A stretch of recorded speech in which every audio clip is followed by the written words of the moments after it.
Et me revoilà, et on continue toujours cette arène, vu que ça allait un peu vite, on fait encore une partie pour cette troisième partie sensationnelle. Parce que oui, elle est sensationnelle. Et dans tous les cas, on va terminer la vidéo, enfin la vidéo de la troisième partie sur ce match. Que je gagne ou que je perde. Si je perds, bah, ce sera le dernier, hélas, la dernière vidéo. Mais si je gagne, on se retrouvera pour une quatrième partie de folie. Et là on a vu la dernière partie, j'avais une bonne main de départ, du coup j'ai géré tout le long. À la fin il a pris l'avantage. C'est pourquoi j'ai décidé d'aller sur son héros. En fait j'avais suffisamment de dégâts. Et j'ai bien calculé mon coup vu que ça m'a permis de gagner. Donc j'espère que, en plus de vous divertir de par la puissance des totems, cette arène nous aura un prix pour les plus débutants d'entre vous un peu à gérer si vous voulez gérer les matchs d'arène quoi. Oh, on tombe contre un chaman doré qui a le 12 cartes légende. Et je n'ai rien à jouer avant le tour 4 puisque je n'ai pas la pièce. Autant vous dire que, eh bien, il n'y aura sûrement pas de quatrième partie pour cette série de vidéos, voilà. Allez, le totem 1-1, au moins il peut faire des trucs. Bon, au moins il survit lui, enfin il survit. Il se fait pas tuer par un totem 1-1. En espérant que lui aussi fasse un totem. Non, bah lui, non, il a des bonnes cartes vu qu'il est arrivé loin. Moi je suis arrivé loin avec du skill, toi t'es arrivé loin avec des bonnes cartes, c'est ça. Avec des top decks aussi j'ai eu. Ah mais lui aussi, il me joue un chaman totem, d'accord. Là c'est la carte qui me manquait là pour mon deck. Hein. Ouais, parce que moi, j'ai pas grand chose. Mon totem de soin c'est pas très grave. Totem de vitalité c'est pas très grave vu que pour l'instant il est full. J'irai le buter quand il y en a rien d'autre à tuer. Bon, prends l'avantage tant que tu peux mec, parce qu'après à partir du tour 4 je te fais des trucs de folie. Des trucs que t'auras jamais imaginé quoi. Ah il a bien fait, il a boosté ce totem, comme ça il le rend utile. Mais comme ça si je veux aller le buter, bah ça m'embête un peu, ça me tape. Je vais pas garder l'élémentaire d'ailier pour le jouer avec le destructeur parce qu'en fait il faut que je joue le destructeur maintenant. Tout simplement parce que elle se fait buter trop vite. Et elle aussi elle se fait buter par une 3-2 alors que lui non il se fait pas buter par une 3-2. Lui il faut qu'il envoie pour l'instant 2 serviteurs dedans et pour l'instant il a que ces deux là. En supposant qu'il ait pas de sorte surpuissant. Ça a pas l'air d'être le cas.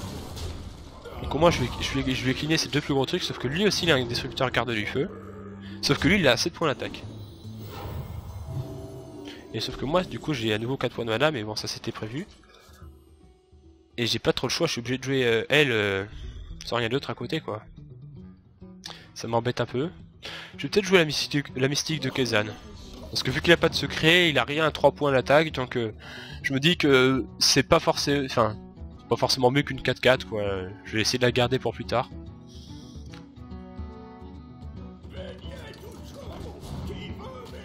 Ah bah du coup maintenant il a un truc à 4 points d'attaque, mais il envoie son destructeur garde du feu dans ma 4-3, donc dans tous les cas ça serait revenu au même. J'ai bien fait de jouer la mystique de Kezan du coup. Ah, ça c'est sympa. Est-ce que j'ai un autre tour 3 du coup? Non. Bah si j'ai ça. Bah, du coup c'est peut-être ce que je vais jouer. Je le booste pas mais au moins je peux tuer son destructeur garde du feu qui risque de me faire trop mal si je le laisse longtemps. Prochain tour pour 7 points de mana je vais sûrement jouer ça plus un totem. Bon du coup ce qui m'embête c'est qu'il peut tuer mon élémentaire d'ailier sans trop perdre de PV. Mais bon, j'avais pas grand chose de mieux à faire. Chevalier spectral il va être bien là. Ce qui est embêtant c'est qu'il tue pas d'un seul coup le maître bouclier Senjin.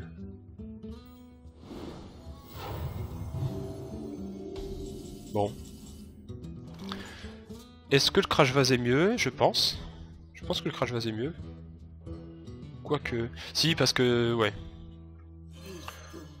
Dans tous les cas, il a assez de points d'attaque pour tuer n'importe lequel de ces deux-là, et même le chevalier mort spectral avait pas assez de PV pour tuer le maître bouclier Senjin, donc je préfère jouer comme ça.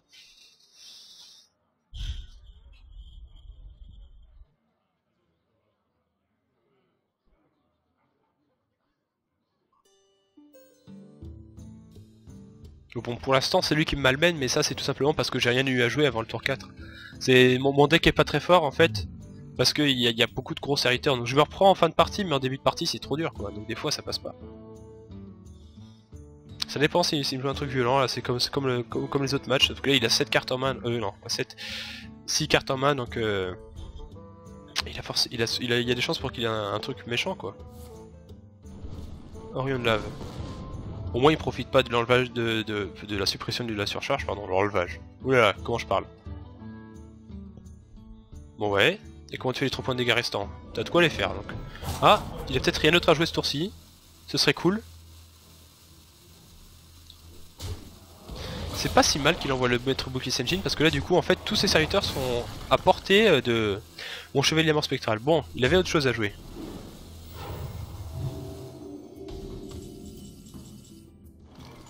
Putain.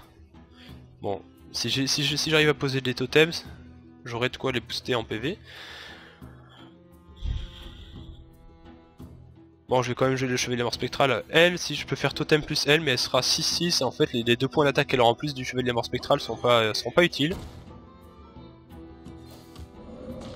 Vu que pour l'instant, le max de points de vie qu'il est, c'est 3 sur ses serviteurs. Un totem de dégâts des sorts, là, il n'est pas très utile. Vu que j'ai pas de sorts qui font des dégâts, en fait, je crois que j'en ai pas du tout dans le deck. Hein. Ouais, il envoie 2 serviteurs dans mon chevalier de mort spectral. C'est ce que je voulais. Oh putain. Oh putain. Je pense que je vais perdre à cause de cette carte parce que j'ai... À moins que j'ai un autre maléfice. Ouais non, faut pas déconner sur les maléfices, hein, je peux pas tout le temps en avoir. Ça va me coûter trop cher de le tuer. Je suis obligé de jouer ça, hein, je peux rien faire de mieux. Bon, bah, la dernière partie aussi, j'ai un moment j'ai cru que j'allais perdre, mais en fait non, mais là, il est trop bien quoi. Il a plus de cartes en main, plus de cartes sur le terrain. Je vois pas trop comment je peux gagner, sachant que moi, dans ma main j'ai 2 cartes gratuites qui partent facilement. Donc bon. Ça aurait pu mieux se passer pour moi. Mais bon. Déjà je trouve que pour le deck pas si terrible qu'on avait, je me suis bien débrouillé. Hein. Là faudrait qu'il laisse Madranei parce que j'aurais une chance de tuer son écumeur. Oui c'est ça l'écumeur que va le dire. Non mais laisse-la moi en vie s'il te plaît. Mais non mais... Du coup voilà je peux même pas tuer son écumeur avec ma charge parce qu'il y a son putain de totem qui me fait chier. Et du coup prochain tour, il aura 6 points de vie et je pourrai pas le tuer avec la charge. Donc là à moins d'avoir un maléfice je suis mal. J'ai pas de silence dans mon deck en plus, j'ai juste le maléfice pour le gérer. Les dernières fois je l'ai eu quand il fallait mais là non. Oh si j'ai un chasseur de gros gibier aussi, voilà que j'y pense. Ça fait seulement... Ah tiens j'étais déconnecté. Reconnecté, d'accord. Mini coupure. Ah bah j'ai pas eu... Ouais. Alors en même temps j'avais 2 chances sur 18 donc une chance sur 9, c'était pas non plus... Super fou. Bon bah je pense que je vais perdre hein.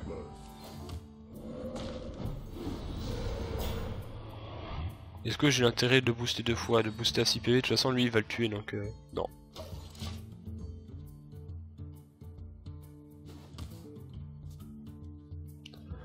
Aïe aïe aïe, là c'est de la souffrance.